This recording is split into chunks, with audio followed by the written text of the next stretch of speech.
Thank you very much, everyone, for joining in this particular meeting on the occasion of 31st death anniversary of our national professor, Professor Muhammad Ibrahim, the founder of this association.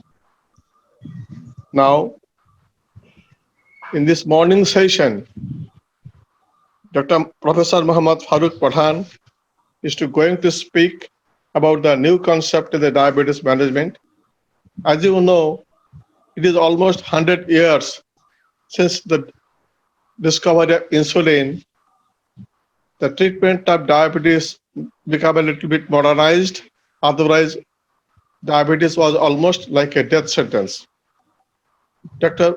Professor Farooq Pathan, the renowned endocrinologist and diabetologist, working in this particular field for long many years with BARDEM. He is the founder of American Association of Clinical Endocrinology Bangladesh chapter. Now he is the president of Bangladesh Endocrine Society. So he has got a vast knowledge regarding diabetes management. Now he will be speaking on the newer concept in the diabetes management. Professor Farooq Pathan will start his deliberation right now. Over to Professor Farooq Pathan. Can you hear me? And the slide is visible? Yes, sir. You are visible and audible. Good morning, everybody. Mr. Chairperson, Professor Jafar Ahmad Latif, my teacher and mentor while he is working in BARDEM, and the President of BARDAS, Professor A.K. Azad Khan, Secretary General Muhammad Saifuddin, all the members of National Council, members like member of the BARDAS, all the CEO of the sister organization under the umbrella of BARDAS, all the members of organizing committee, all the faculties, and the respected participants. Assalamu alaikum and very good morning to everybody. Thanks, Professor Jafar Ahmad Latif, for kind introduction about me. She is also my teacher also. It is my great pleasure and honor in front of my teacher. I like to present one of the most important topics nowadays about the new concept in diabetes mellitus.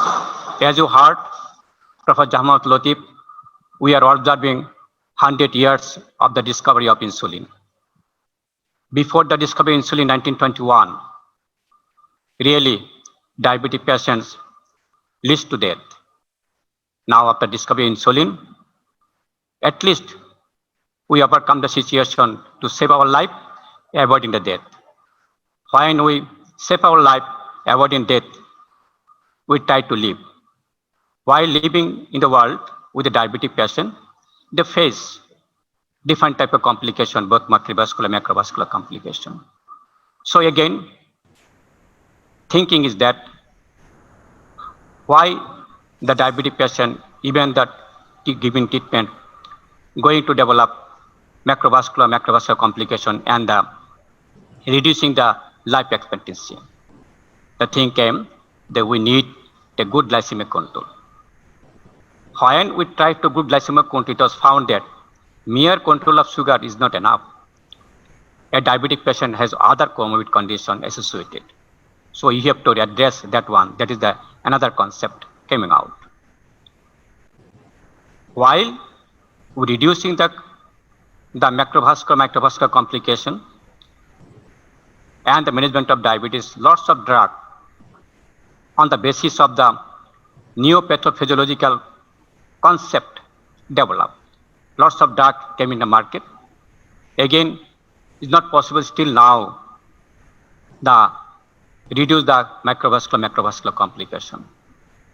Every time, all the international bodies, including IDF, ADA, ESD, ASC, try to formulate on the background of the coming concept in the pathophysiological natural history of diabetes with a new innovative management protocol.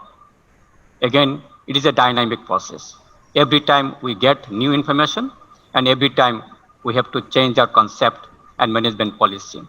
That's why today, what we know at this moment, what are the new concept coming out to get the best management of diabetic patients so that they prolong their life, make a respectable life, and as well as to reduce the complication and to live a near normal people who are not suffering from diabetes mellitus. On the background of that, as you know, the whole world has an increased prevalence of diabetes. In here also, we are not behind it. Day by day, our diabetes patient is increasing, particularly type 2 diabetic patient. Because of the rapid urbanization, industrialization, we have changed our lifestyle. These are the some facts I like to share with you on the basis of the evidences what we have in Bangladesh. As you know, nearly 70 lakh people are suffering from diabetes at this moment. But undoubtedly, unexpectedly, we are expecting 140 lakh people will suffer from diabetes near 2040. There's a great impact on us, on personal life, social life, national life, and the health cost, definitely. Again, we know that more than 50% type 2 diabetes remain undiagnosed. Those who have remained undiagnosed, we have done a survey 2 years back. We found that about 25% people, they do not know about diabetes. They are also already suffering from diabetes. Similarly, the people, that women who are pregnant, they do not know they have diabetes. They have diabetes. About nearly 26%, they have diabetes during pregnancy period.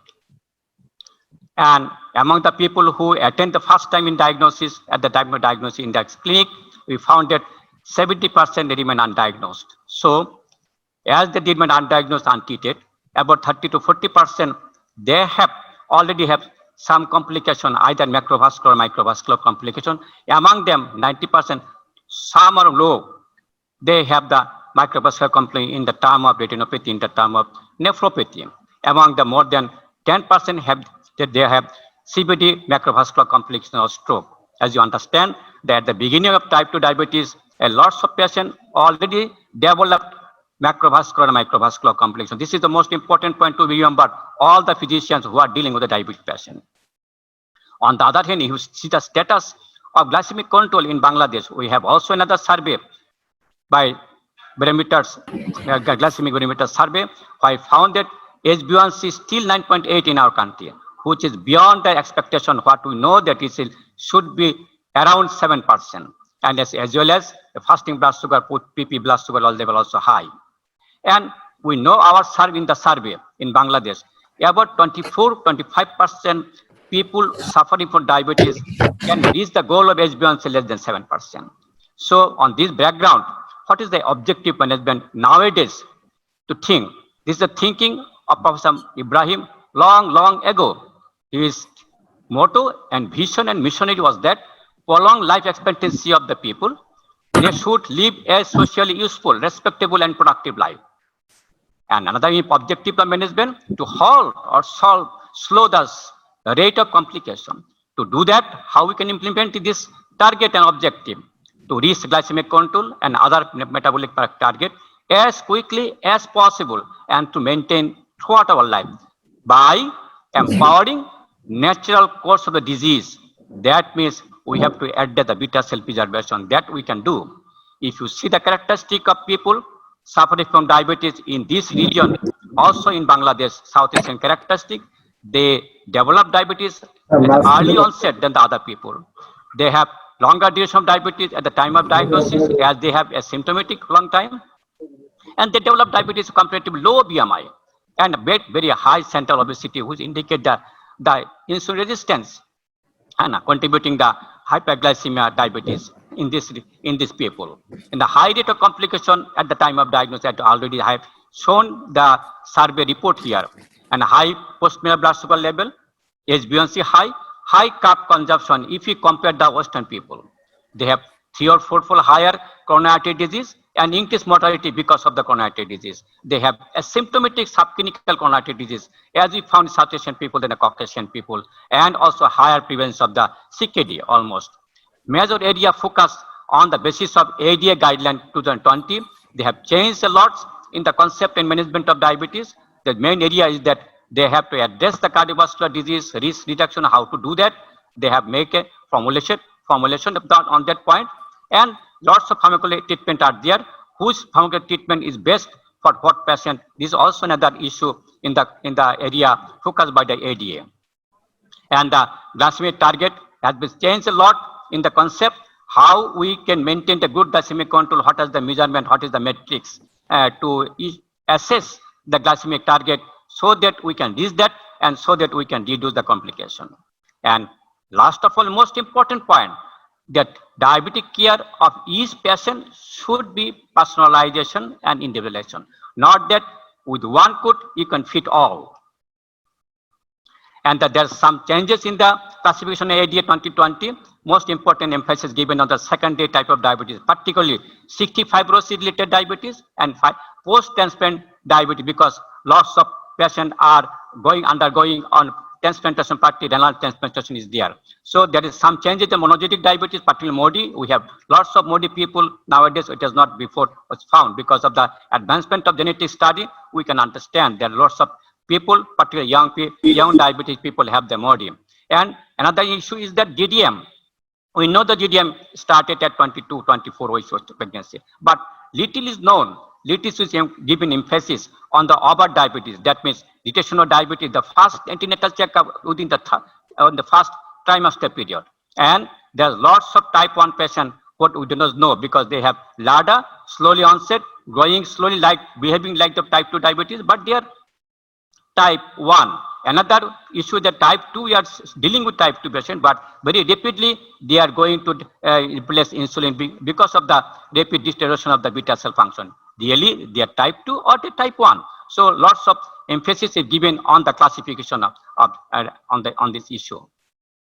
And criteria of screening, also another issue developed by the concept by the ADA last 2020 guideline. And as you know, that lots of risk factors are there for probably who are asymptomatic case. How is like to screen depending on the risk factor. If you see the BMI is high, with following the other risk factor is there, you have to screen the diabetic patient. And it is found that if it's found to normal, about minimum 3 years interval you have to do it. But if you think the context of Bangladesh, context of South Asian country, as a risk factor is more, not only ethnicity is there, family history is strongly positive, early onset, so you have to do yearly screening program.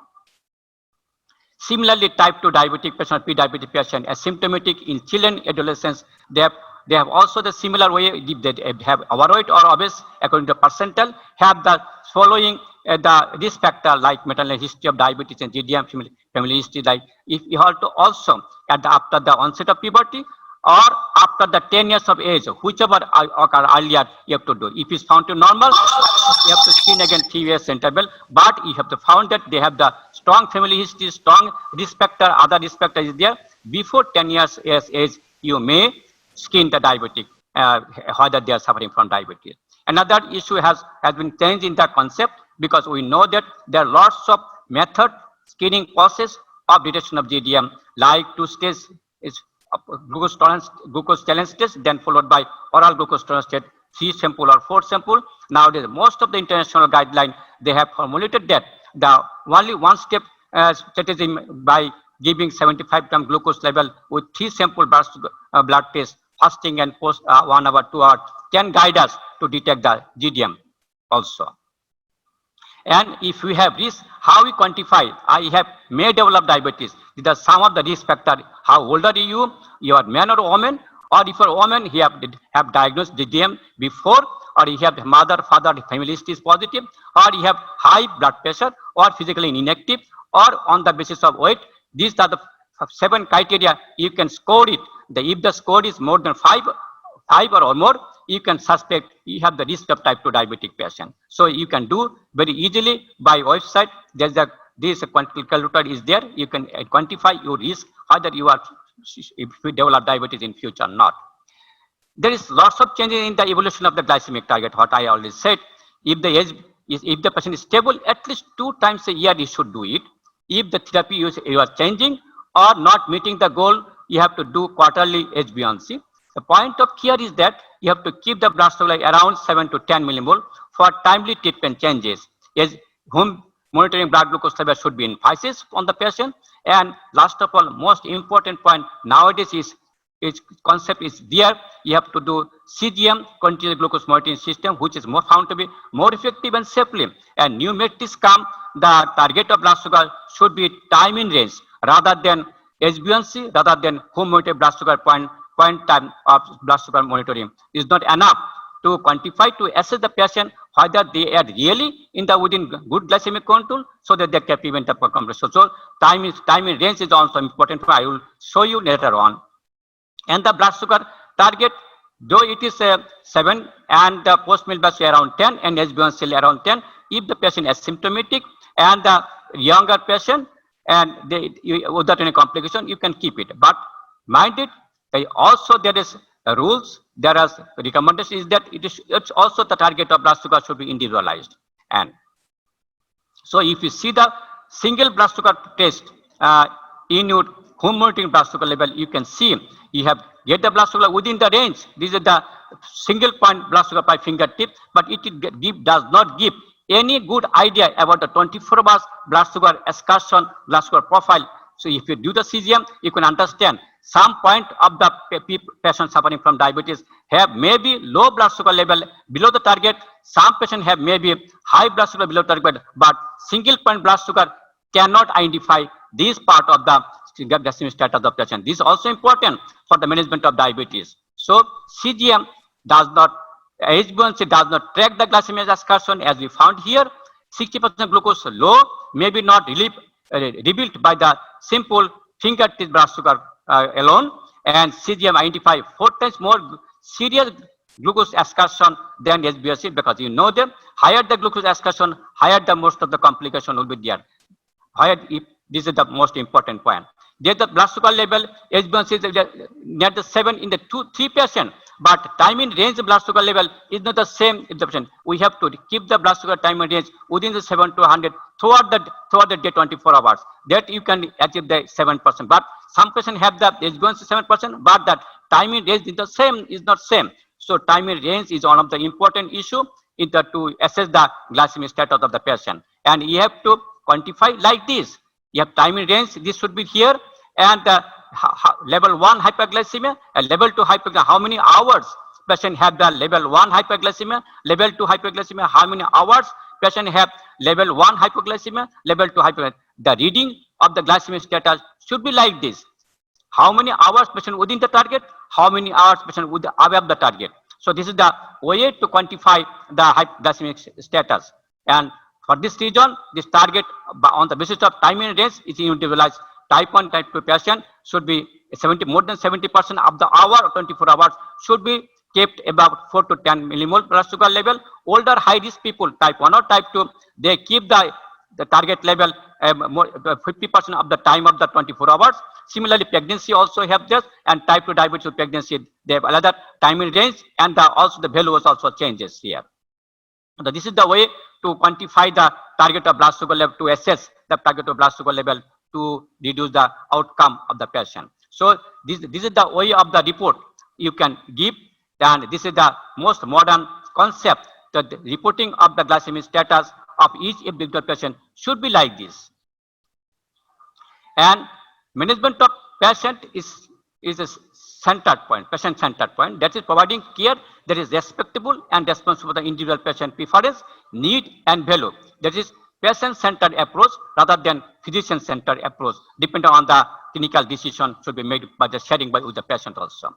And the target of blood sugar, as you know everybody, the less stringent criteria, keeping the target, most stringent criteria, keeping the target, depending on the duration of diabetes, life expectancy, comorbid condition, and prognosis to hypoglycemia, etc. And the patient-centered glycemic management, you have to keep in mind that patient characteristics should be accounted, and some specific factors should be accounted which impact the choice of treatment, what type of treatment you have to give. It depends on the HbA1c level, hypoglycemia, weight, and the side effect of the profile of medication, complexity, the comorbid condition. And this one should be not with the sharing knowledge with the people, so that they have the make the good decision of the management. And management plan, you have to check out and make a checklist And the follow-up is important. Evaluate the patient, what type of treatment you have given, patient had a good glycemic control, patient had reached or not.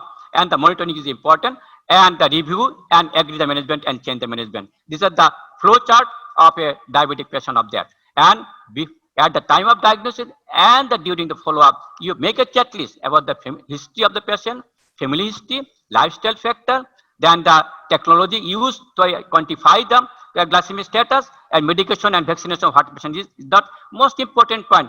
Behavioral issue and diabetes self-management skill also one of the important issue you have to check. You have to evaluate the patient, whether the behavioral change can be done with the patient to have the glycemic control. What are the physical examination you have to check out, and what are the laboratory investigation you have to do at the initiation and the follow-up.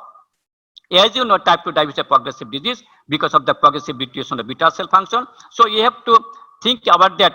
The target is that how we can stop the natural history of type 2 diabetes, preservation of beta cell, and how to de-differentiate beta cell can be re-differentiated by the aggressive management of glycemic status at that moment. So look for the comprehensive assessment like infection, fatty liver, sleep apnea, food care, periodontal condition, cognitive impairment. So many factors are there. You have to think of that. And most important point is the referral during initial management and the follow-up. Often we forget this referral system. Eye care professional, you have to engage to them. Family planning, preconception care, you have to engage to them. Registered dietitian should be there, nutrition in your team.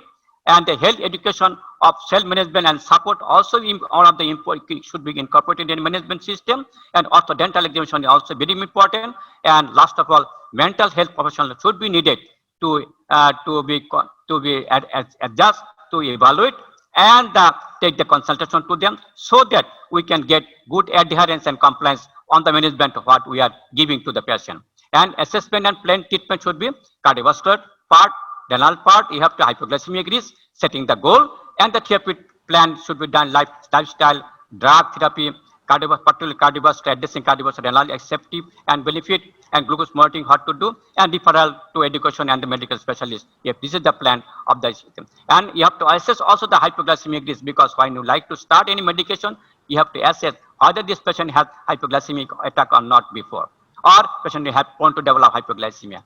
One of the most important in the management is the lifestyle management. Nowadays, lifestyle management is renamed as facilitating behavioral change and well-being, addressing the distress, depression, and stress. Psychosocial support is important to change the attitude of the patient, to motivate the patient, so that we can adhere and compliance will be better. And personalization of the nutritional based on, because you cannot give one chart of the nutrition to every patient. If nutrition chart, nutrition plan should be depend on the current eating pattern, job, customs, tradition, culture, habit, economy, ability of the nutrition product, medication use, and health belief and goal. All are necessary to plan a nutrition-based therapy for each of the patient. Physical activity also similarly personalization should be done. So diabetes self-management education support is important. Nutrition personalization. Routine physical activity also personalization, no smoking, and psychological support most important to avoid the emotional distress and depression. And 4 critical points at these 4 points should be evaluated at the time of diagnosis and annually while assessing the education, nutrition, and emotional need, and when new complication factor arises, or you would like to transit the care from one step to another part, you have to assess every point of the behavioral change and well-being. And the drug therapy, what is recommended by ADA guideline, metformin still the initial drug and continue until intolerable or cannot be taken, contraindicated. Early combination with complementary effect is most important here. If you see that early combination have an aggressive management can be done to reduce the glucotoxic effect so that you can preserve the beta cell. Add agent including insulin, when clinical profile suggests no inertia should be there. Early insulin initiation burst to reduce the de-differentiation beta cell. Whenever injectable agent is considered, try to start GLP-1 analog before insulin, considering patient profile like that of risk of cardiovascular disease or patient already have cardiovascular disease or renal impairment. Patient-centered approach considering established or high risk of atherosclerotic cardiac disease, CKD, heart failure, irrespective of HbA1c or socio-economic aspect like hypoglycemia, weight and cost. These are the most important point to select the drug. Behavior and psychological approach added to lifestyle modification evaluated initially in every 3 months, 6 months interval. And the drugs, you can use the single drug, or dual drug, or triple drug, depending on the initial period or follow-up period. And you have to consider all these points when you select a drug: glycemic profile, how much it can be done, complementary action, benefit, preservation beta cell, commit condition, cost and support and weight and proneness to hypoglycemia and safety of the cardiovascular disease. Modern approach of the oral drug to preserve the beta cell by redifferentiation, derivative efficacy, so it can be effective for longer time. That means you have to preserve the beta cell and safety of the cardiovascular benefit and the pleiotropic benefit, other benefit is there. And the most important point you have to consider all the time: hypoglycemia proneness and the weight gain and cost. And stepwise management is also important here. And when initiative that metformin patient is taking longer time period, you have to check vitamin B12 folic acid deficiency and the EGFR all the time. Initial combination of Alicia on the basis of benefit study, initial study, that you can combine with metformin DDP4 inhibitor, you can combine GLT2 metformin, you can combine DDP4 inhibitor GLT2.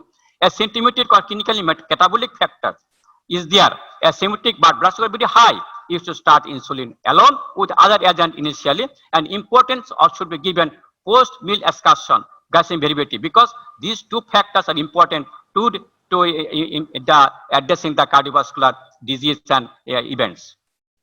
Unmet need: early intensification to avoid inertia, halt the disease process, halt the complication, particularly CV and decay, DKD, avoid lack of adherence, compliance, and cost-effective benefit. Early institution, appropriate institution, most important. Early combination with complementary action depending on the clinical scenario, and daily dose and weekly dose also important. If the patient can take it weekly dose, you can get with the less prick, you can get more adherence and compliance and preference from the patient side. So that is different clinical scenario. Depending on that, whose drug you can select, there's ADA guideline here given. I think you have seen this slide so many times. And most important point, atherosclerotic cardiac disease or risk is there. You can start GLP-1 analog or SGLT2. If the patient heart failure, you can start the CKD, you can start SGLT2. Similarly, the Diabetic Association, AAC also have the similar guideline on the basis of the HbA1c. If you can start monotherapy, if the HbA1c less than 7.5, it is 7.5 to 9, you can start dual therapy, triple therapy. If the HbA1c 9 is asymptomatic, you can try triple therapy at the beginning, or patient symptom, you can start insulin.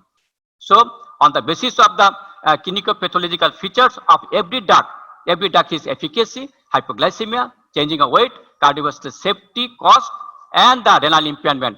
Every drug has some medicine demedicine. You have to all the time assess the patient, and drug you can use the patient to have the greater benefit without any adverse effect. You can choose the drug. And therapeutic option on the basis of biological factor like that of age, which drug should come first, which drug less preferable, BMI, CVD, CKD, efficacy, hypoglycemia, duration of diabetes, and financial condition. All these drugs, but every drug at first line, depending on the biological factor, which drug could become first, which drug should be preferred less, and which drug is preferable, which drug less preferable. You can check this one. On the basis of our background, Bangladesh, we also formulate one guideline. I think so in the latter half of this today, we shall hear from our guideline done by the Bardas family.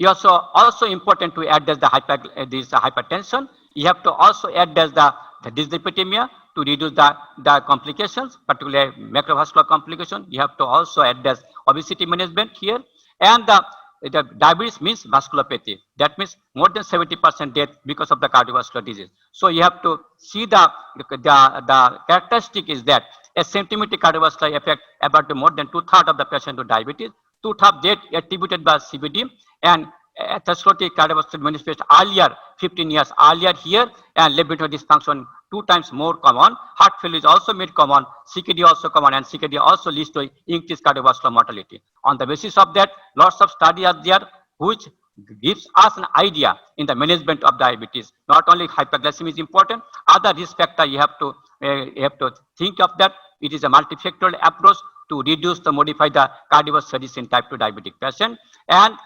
ASC and American Heart Association, also yes, European Society of Cardiology Association also have said that even patient, the first time you have seen the patient, you can start that they have the risk of cardiovascular disease or heart failure. Even before metformin, you can start at GLT2 or the GLP-1 analog. There's lots of study on the basis of that.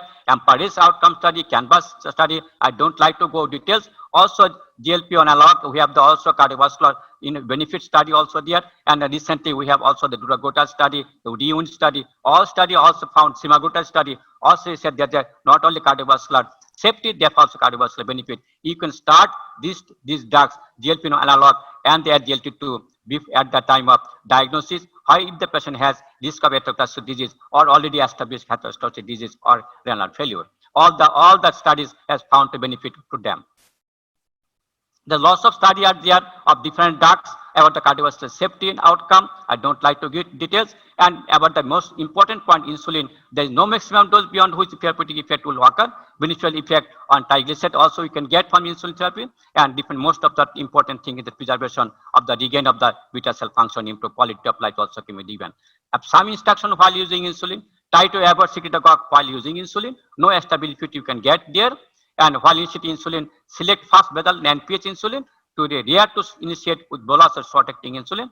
Always seek one manufacturing product. If you select conventional, always keep on conventional both short-acting and pH. If you select analog, always keep on analog both bolus and basal.